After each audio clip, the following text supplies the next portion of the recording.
Welcome to the Rim Break Rodeo. We hope this video helps. You begin by cutting water and power to the unit. This prevents spills and electrical hazards. Once done, position a towel and bucket under the housing to catch residual water. Inspect the new Waterdrop filter and confirm model and flow direction.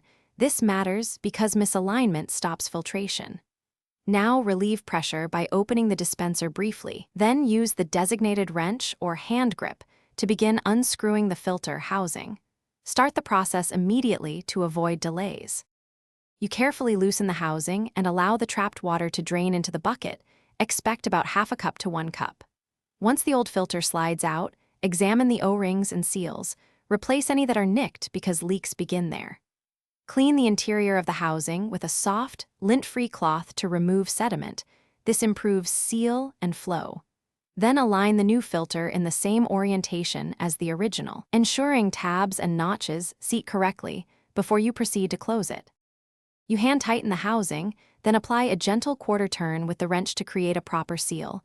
Do not over-torque because that can damage threads. Once secure, restore water and run the dispenser to flush approximately 2 to 3 gallons.